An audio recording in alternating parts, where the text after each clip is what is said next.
அவர்னால பாலியல் ரீதியாக தொந்தரவு தந்துட்டு இருக்காரு. ஒத்துக்கிட்டு எனக்கு பணம் 2 லட்சம் ரூபா கொடுக்குறேன், நீ கேஸை வாபஸ் வாங்கன்னு சொல்கிறாங்க.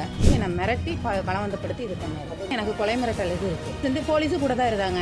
என் வீட்டுக்காரர் வந்து கஞ்சா கேஸில் போட்டுறோம், என்னை வந்து பிராத்தல் கேஸில் உள்ள தள்ளிடுறாரு.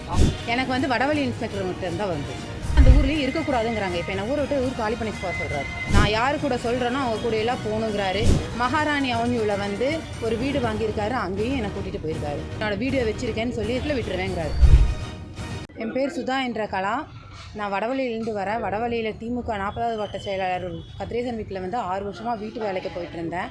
அங்கே சில சமயங்கள்லாம் எனக்கு வந்து அவர்னால பாலியல் ரீதியாக தொந்தரவு தந்துட்டுருக்காரு. இப்போ அவருக்கு மட்டும் இல்லாமல் அவருக்கு தெரிஞ்ச அரசியல் நண்பர்கள் கூடயும் சேர்ந்து போக சொல்லிட்டு இருக்காரு. நான் இதை பற்றி 2ஆம் தேதி போய் நான் வந்து வடவழி போலீஸ் ஸ்டேஷனில் போய் கம்ப்ளைண்ட் கொடுத்தேன். கம்ப்ளைண்ட் கொடுத்து எந்த ஒரு நடவடிக்கையும் எடுக்கலை. மறுபடியும் 12ஆம் தேதி செப்டம்பர் 12/9/2024 வந்து கமிஷனர் ஆஃபீஸ்லேயும் வந்து கம்ப்ளைண்ட் கொடுத்தேன்.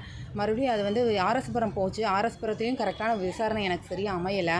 இப்போ நான் வந்து கம்ப்ளைண்ட் ஐஜி கிட்ட 10ஆம் தேதி கொடுத்தேன். ஐஜி கிட்ட கொடுத்து மறுபடியும் அது கமிஷனர் ஆஃபீஸ் வந்துச்சு. கமிஷனர் ஆஃபீஸ் வந்தங்காட்டி அதை வந்து ஆர்எஸ்புரம் போய் அங்கேயும் எனக்கு இதாகலை. இப்போ மறுபடியும் வந்து கம்ப்ளைண்ட் புது கமிஷனர் வந்ததுக்கப்புறம் நான் கம்ப்ளைண்ட் கொடுத்தேன். இதை பற்றி கம்ப்ளைண்ட் கொடுத்தங்காட்டி VS road variety hall road அனுப்பிச்சி விட்டாங்க. அங்கேயும் போனங்காட்டி இப்போ வந்து அவர் வந்து என்ன சொல்கிறாருன்னா, நான் பண்ணதுக்கு உண்மை எல்லாமே ஒத்துக்கிட்டு எனக்கு பணம் 2 லட்சம் ரூபா கொடுக்குறேன், நீ கேஸை வாபஸ் வாங்கன்னு சொல்கிறாங்க. எனக்கு இது கரெக்டான நியாயம் கிடைக்கணும். இல்லை, அவர் கூட உங்களுக்கு எவ்வளவு மாதமாக அவர் உங்களுக்கு பாலியல் தொல்லை கொடுத்துருந்தாரு? 2 வருஷமாக. 2 வருஷமாக பாலியல் தொல்லை கொடுத்துட்டு இருந்தாரு. எத்தனை நாளுக்கு முன்னாடி நீங்கள் இந்த பாலியல் தொல்லையை வெளியே கொண்டு வந்தீங்க? ஏன் அவ்வளோ காலதாமதம் பண்ணீங்க? எனக்கு வந்து வெளியே சொன்னால் நான் வீட்டில் இருந்து என் வீட்டில் இருந்து நீ நகை திருடிட்டு போயிட்ட அப்படின்னு சொல்கிறாங்க. நகை திருடிட்டு போயிட்டேன்னு சொல்லி கம்ப்ளைண்ட் கொடுப்பேன். எனக்கு எல்லா தெரிஞ்ச அரசியல் நண்பர்கள் இருக்காங்க, எனக்கு அரசியல் இது எல்லாரோட இன்ஃப்ளூயன்ஸ் இருக்குது அப்படின்னு சொல்லி என்னை மிரட்டி பலவந்தப்படுத்தி இது பண்ணார். அப்போ இந்த பாலியல் தொல்லை உங்களுக்கு கொடுத்துட்டு இருக்கும்போது உங்கள் கணவருக்கு, உங்கள் வீடுகளிலே, உங்கள் உறவினருக்கு ஆர்கிட்டுமே நீங்கள் இதை பற்றி சொல்லலை. ஏன்னா சொன்னால் எனக்கு கொலை மிரட்டல் இது இருக்குது. சரி, ஏற்கனவே கமிஷனர் ஆஃபீஸில் கம்ப்ளைண்ட் கொடுத்துட்டு போனீங்களா? அதுக்கப்புறம் அவர் கூட ராஜசேகர்னு சொல்லிட்டு வீடியோ போட்டுருந்தீங்க. ராஜசேகர்னு சொல்லிட்டு அவருக்கு இதுக்கு பிரச்சனை சமரசம் ஆகிட்டுன்னு சொல்லி ஒரு பேட்டிலாம் கொடுத்துருந்தீங்க. அவங்க வந்து எனக்கு கொடுத்ததே வந்து என்னை மிரட்டி தான். அங்கே போலீஸ் ஸ்டேஷனில் வந்து நான் கொடுத்தது வந்து செப்டம்பர் 12ஆம் தேதி வந்து இங்கே இதே கமிஷனர் ஆஃபீஸில் வச்சு நான் கொடுத்தேன். அவங்க வந்து என்னை வந்து வாபஸ் வீடியோ வாங்கினது வந்து ஒரு லாட்ஜில் வச்சு என்னை வாபஸ் வீடியோ வாங்கினாங்க. என்னை வந்து போலீஸ் ஸ்டேஷன் போலீஸு கூட தான் இருந்தாங்க. போலீஸ் ஒரு பையனை வச்சு தான் கூட இருந்தாங்க. என்னை வந்து மிரட்டி தான் வாபஸ் இதை பற்றி என்ன ஆச்சு, நான் கொடுத்த கம்ப்ளைண்ட் பற்றி என்ன ஆச்சுன்னு சொல்லி நான் போய் கேட்கும்போது தான் வந்து நீ வாபஸ் பெறணும், எஃப்ஐஆர் போட முடியாதுன்ட்டாங்க. அவங்க என்ன மாதிரி மிரட்டினாங்க?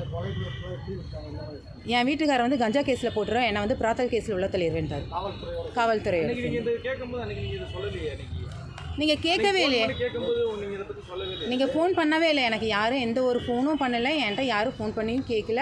நேரடியாக இருக்கும்போதும் கூட ஒரு விசாரணையும் எனக்கு வரல. அங்கே வந்து நேரடியாக நான் வாபஸ் பெற்ற போதும் கூட ஏன் இதை வந்து வாபஸ் பெறுறீங்க அப்படின்னு தான் சொல்லி கேட்டாங்களே தவிர்த்து அந்த வாபஸ் பெற்றது வந்து நான் பாலியல் இதுன்னே நான் சொல்லலை. உங்களுக்கு பாலியல் எந்தெந்த காவல் நிலையத்தில் காவலர்களுக்கு வந்து உங்களுக்கு மிரட்டல் வந்துச்சு? எனக்கு வந்து வடவழி இன்ஸ்பெக்டர் மட்டும் தான் வந்துச்சு. வடவழி இன்ஸ்பெக்டர் இருந்தால் நீ கேஸ் வாபஸ் வாங்கியே ஆகணும்ட்டார் அவர். நீ கேஸ் வாபஸ் வாங்கணும், நீ எப்படி காவல்துறை வடவழி காவல்துறைன்னு சொல்ல சார், நான் உங்கள் பேரே நான் சொல்லலை சார் அப்படின்னா வடவழி காவல்துறைன்னா நான் தானே, எப்படி நீ என்ன இது சொல்லலாம் அப்படின்னு சொல்லி இன்ஸ்பெக்டர் தாங்க, இன்ஸ்பெக்டர் தான்.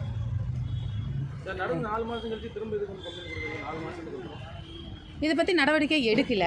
இன்னொன்று வந்து என்னென்னா என்னை வந்து அந்த ஊர்லேயே இருக்கக்கூடாதுங்கிறாங்க. இப்போ என்னை ஊரை விட்டு ஊர் காலி பண்ணி போக சொல்கிறாரு. அவங்களும் சரி, அவங்களுக்கு தெரிஞ்ச அரசியல் நண்பர்களும் சரி. வழியில் நான் பாப்பாவை ஸ்கூலுக்கு கூப்பிட போகவே என்னை வழியில் பார்த்து மிரட்டி நீ ஊரை விட்டு ஊர் காலி பண்ணி போகணும்னு சொல்கிறாரு. அவர் எந்தெந்த நண்பர்களோட உங்ககிட்ட உடன்பட சொல்கிறாரு? அவங்கள யாராவது குறிப்பிட முடியுமா உங்களால்? அரசியல் நண்பர்கள் தான் சொன்னார். அரசியல் நண்பர்கள் தான் சொன்னாங்க. நான் யார் கூட போகிறேனோ, நான் யார் கூட சொல்கிறேனோ அவங்க கூட எல்லாம் போகணுங்கிறாரு. இதுக்காக அவர் கெஸ்ட் ஹவுஸ் கட்டி வச்சுருக்காரு. கண்டியூர்னு சொல்லிட்டு காரமடைக்கிட்ட கண்டியூர்னு இருக்குது, அங்கேயும் என்னை 2-3 தடவை கூட்டிகிட்டு போயிருக்காரு. மகாராணி அவனியூவில் வந்து ஒரு வீடு வாங்கியிருக்காரு, அங்கேயும் என்னை கூட்டிகிட்டு போயிருக்காரு. வீடியோக்கெல்லாம் எடுத்து வெளியிடுவேன். ஆமாங்க, வீடியோ இருக்குது, என்னோடய வீடியோ இருக்குது. என்கிட்ட இல்லை, அவர் வந்து என்னோடய வீடியோ வச்சுருக்கேன்னு சொல்லி இதை வந்து வெளியே சொல்லிடுவேன், வெளியே விட்டுருவேன், நெட்டில் விட்டுருவேங்கிறாரு. இதுபோன்ற செய்திகளை மேலும் தெரிந்து கொள்ள எங்களது யூடியூப், ஃபேஸ்புக் மற்றும் ட்விட்டர் ஆப்களை சப்ஸ்கிரைப் செய்யவும்.